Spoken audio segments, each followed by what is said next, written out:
and the outcome being greater and a greater good for the American worker, the American people, the American families? I would say trust in President Trump. There's a reason he was reelected to this office. It's because of the historic success of his economic formula in the first term. And as I laid out at the beginning of the briefing, and the secretary has talked about, and the president talks about every day, there's a proven formula that works.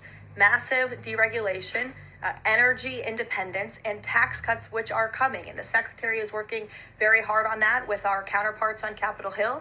If you want to talk about that, that's a huge deal to put more money back into the pockets of hardworking Americans. As for the fair trade deals the president is trying to negotiate, he's not just righting the wrong of the mess that he inherited from the past 4 years of the Biden administration. This is a mess that has been created for the past 4 decades that has sold out the middle class, that has moved jobs overseas. You think about our heartland, middle America, what towns used to look like, what they look like today. President Trump wants to restore the golden age, and it's a process to do that. And that process is underway, but he's put together a fantastic trade team. Secretary Bessent, Secretary Lutnick, Jamieson Greer, all working incredibly hard on this effort 24/7. But tax cuts are coming, and that's key. And Mr. Secretary, why don't you talk a little bit about that? Yep. So it's really a three-legged stool in the economic policy.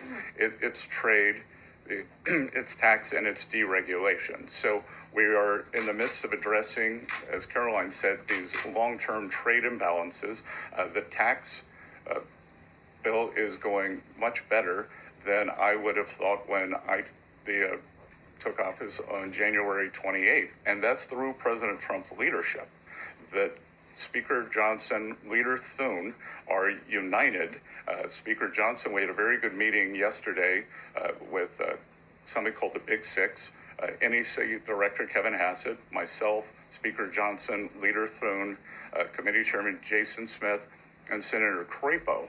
And the tax bill is moving forward. It is going to give permanence to the 2017 Tax Cuts and Job Act, which will, back to the question on certainty, it will give American business certainty, it will give American people certainty.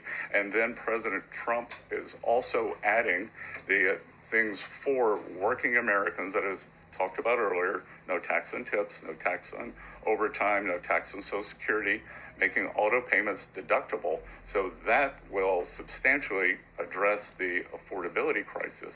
And the other thing that I would note, and back to data, is that the Vanguard, one of the largest money management firms in America, said that over the past 100 days, 97% of Americans haven't done a trade. And in fact, individual investors have held tight while institutional investors have panicked. So individual investors trust, the investors trust President Trump.